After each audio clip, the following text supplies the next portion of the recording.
Hey guys, it's Jason, and this is my review for Christopher Nolan's newest film, Oppenheimer, starring Cillian Murphy, Matt Damon, Emily Blunt, Robert Downey Jr., Florence Pugh, Dane DeHaan, as well as many other big celebrities. It is a true story during the events of World War II about a physicist known as J. Robert Oppenheimer, played by Murphy, who is appointed to work on the top secret Manhattan Project, with a group of scientists to spend years on creating the atomic bomb and witness the first ever nuclear explosion to change the world forever. For me, Christopher Nolan is one of my favorite directors. He's made some of my favorite movies of all time, like Memento, The Prestige, Inception, and of course, the Dark Knight trilogy. And I've enjoyed some of his other films that I didn't love but still enjoyed, like Interstellar or Dunkirk or Tenet, and I liked his very first film, Following, as well. And I was curious to see how Christopher Nolan was going to direct a movie about Oppenheimer because the story of Oppenheimer is a very dark and scary story that a lot of people should know because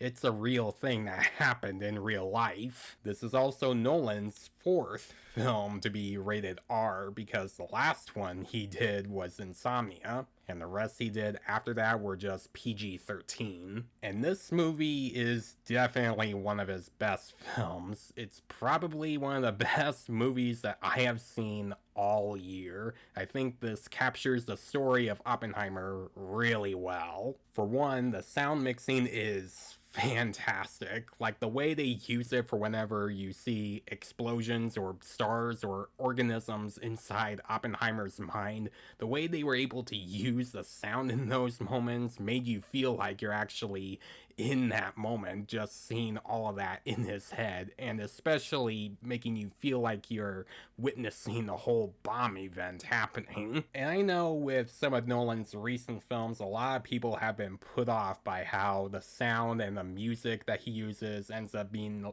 too loud for the audience to hear what the characters are saying that are supposed to be important. And I do understand those complaints, and you can see them. Like, for one, there will be times when a character is supposed to say something that's supposed to relate to the story. Sometimes either the music or the sound can get a little too loud for the audience to hear.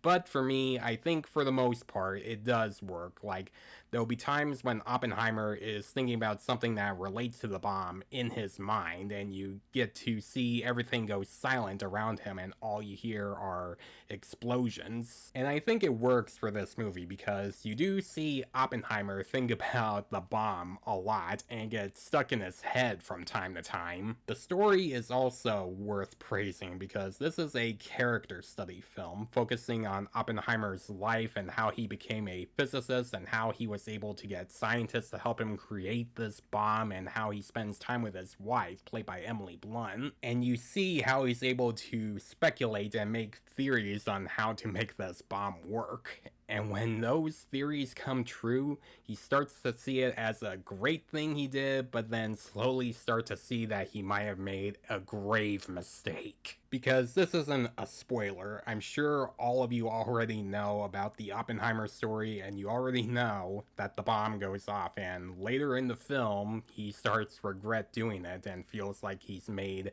a terrible mistake as the film progresses. And I thought this film captured that feeling for the character really well. The story also does something that's similar to Dunkirk in regards to the editing. It shows some parts of the story that could confuse some people if you're not paying attention, but if you are paying attention to the story and what's going on and picking the pieces together, you'll be like, oh, I get it. I see what they're doing here. This also has practical effects. There's no CGI. They use a real explosion for the film and real locations, and I think that really adds up to the realism of the film, which is also a staple of most of Nolan's films, having realistic stuff and less CGI, even though Interstellar still had some CGI moments whenever the characters in that film were in space. masterpiece. Now this is Cillian Murphy's sixth collaboration with Nolan after the Dark Knight trilogy, Inception, and Dunkirk, and he is great as J. Robert Oppenheimer. Everyone else in the acting does a great job as well. Emily Blunt is great, Matt Damon is great, Florence Pugh, Dane DeHaan, and Robert Downey Jr. was really good in this movie. And I'm glad to see Robert Downey Jr. in something different. Even though I do love him as Iron Man, I do like seeing him take more different type of roles that not everyone is used to seeing, like in Kiss Kiss Bang Bang or Zodiac. The music by Ludwig Göransson is incredible as well. It definitely makes the film feel more engaging and sometimes scary, because there'll be a scene when someone is telling Oppenheimer how bad this could go for him if he uses the bomb. It definitely adds up to some of the more dark stuff this movie has. Now, my only issue for me, besides some of the audio being a little too loud for the audience to hear what the characters are saying, is this subplot relating to Florence Pugh's character. And I get why it's there, I get why it's in the movie, but for me, I thought her scenes felt a little rushed, and it didn't really build up a lot of the scenes that she had with Oppenheimer, and in my opinion, I think this movie needed to